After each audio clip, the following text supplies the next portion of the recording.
Ya sahabat YouTube, jumpa lagi dengan aku Sofyan. Di depanku sekarang ada sebuah printer Epson tipe L310 atau L310 yang mana printer ini minta dibuatkan pembuangan eksternal.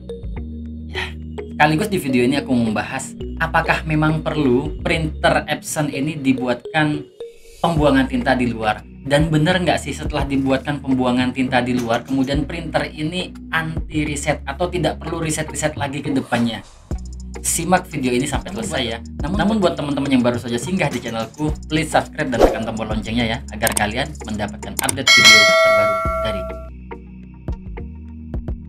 Barusan aku kedatangan tamu yang membawa printer L310 Epson ini ya. Dia minta buatkan aku pembuangan eksternal, sampai-sampai dia membawa bahan sendiri. Dia bawa toples ini, kemudian dia bawa selang ini sendiri juga.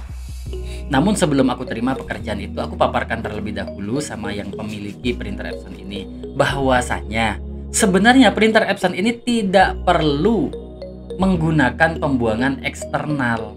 Kemudian dia menjawab, loh katanya, nah ini baru katanya kalau dibikinkan pembuangan eksternal maka printer Epson ini nggak bakal minta reset lagi. Bukankah minta reset dari printer Epson itu karena printer tersebut mendeteksi adanya kepenuhan tinta di pembuangannya? Oke, di sini aku mau menjawab. Secara mechanical procedural, printer Epson ini sudah membawa wash tank di bagian belakangnya.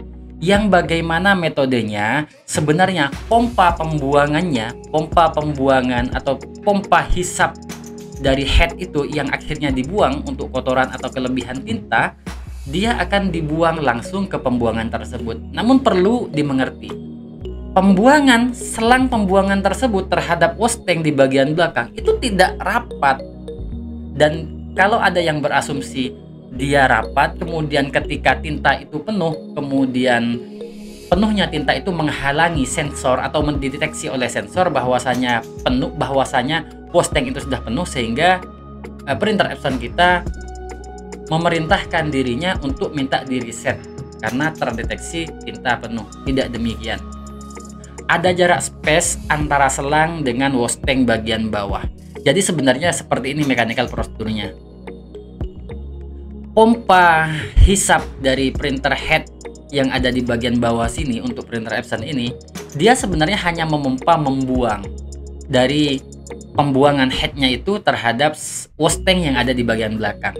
Sehingga kalau Anda berasumsi nanti pembuangan yang penuh, apalagi banjir, kemudian itu yang dideteksi oleh Epson, penuhnya itu yang membuat permintaan reset dari printer Epson kalian, itu salah besar. Karena pada dasarnya selang dari pembuangan wash tank itu ya, yang ke wash tank itu ya, itu ada jarak, ada space. Sekalipun pembuangannya itu penuh dengan tinta, tidak mungkin selang ini mendeteksi. Dan logikanya juga, sensor apa yang akan dipasang di sini?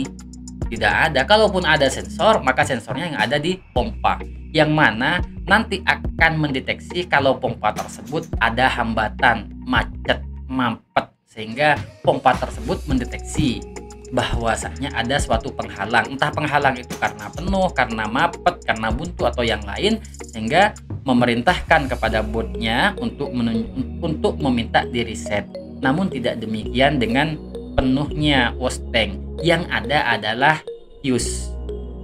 Ada fuse yang ada di board itu yang memang dibuat oleh Epson dalam kurun waktu tertentu atau dalam pitch tertentu yang sudah ditentukan oleh Epson, maka printer Epson ini akan minta reset wash tank. Padnya minta di reset, yang berarti bahwasanya notifnya itu wash tanknya sudah penuh, padahal tidak penuh juga. Karena banyak kemungkinan ada malah yang sampai banjir tapi tidak minta reset. Artinya apa? Sensor yang kalian asumsikan sebagai pendeteksi penuhnya wash tank yang menyebabkan sebagai permintaan reset dari printer Epson kalian, maka kalian salah. Ternyata ada yang sampai banjir belum juga minta di reset. Artinya jika kalian masih berasumsi dibuatkan pembuangan di luar maka akan jadi alternatif printer Epson kalian tidak akan minta reset lagi, itu salah. Namun kalau untuk mempermudah pembuangan boleh. Namun perlu teman-teman ketahui, setelah dibuatkan printer pembuangan tintanya, maka akan banyak kekurangan yang akan kita temui atau kita rasakan. Yang Yang pertama, jorok, kelihatannya ada tinta pembuangan di luar. Bisa saja kena senggol, tumpah, malah kebanjiran semua. Nggak cuman printernya yang kebanjiran, dokumen kita kebanjiran. Masih mending kalau hanya dokumen yang kebanjiran. Kalau kemudian saluran listrik yang ada di dekat kita malah ketumpahan, konslet, kesot, malah terjadi hal-hal yang nggak kita inginkan. Bisa kebakaran malah. Yang kedua, proses pembuatannya ini juga nggak mudah-mudah amat. Kita perlu membongkar semua casing, kita perlu bor untuk membolongin ya, bikin bolong. Nggak ada bor perlu pakai solder, nggak ada solder nanti pakai paku dipanasin untuk bolongin, dan masih perlu namanya selang yang ukurannya ya kurang lebih 3 mili nih ya. Jadi masih agak ribet. Sudah ribet, hasilnya pun kelihatan jorok. Selain kelihatannya jorok, juga memang berisiko tinggi akan tumpah daripada memang bawaan printer Epson yang memang dipasang di printer Epson ini. Jadi printer Epson ini didesain oleh insinyurnya memang sudah sangat baik, bagus.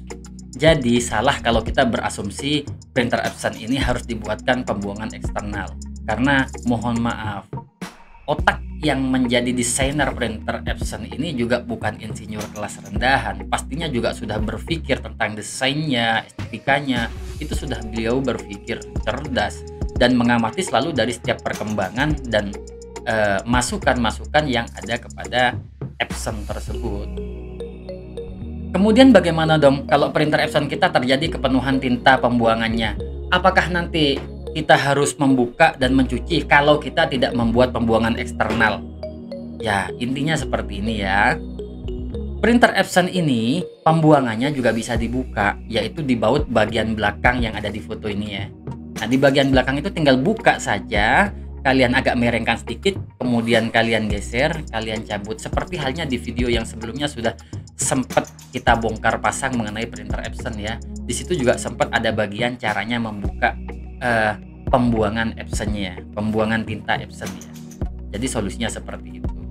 Namun kalau untuk menjawab solusinya seperti apa, kalian simak di video selanjutnya. Di situ aku paparin trik solusinya, bahkan dengan hanya bermodalkan Rp1.000, pembuangan tinta kalian sudah menjadi baru lagi. Oke, maka dari itu tonton video lainnya di channelku juga dan ikutin update terbaru video dariku. Bersama aku Sofyan di channel Maidun Sofyan TRK. Sampai jumpa lagi di video selanjutnya dan bye-bye.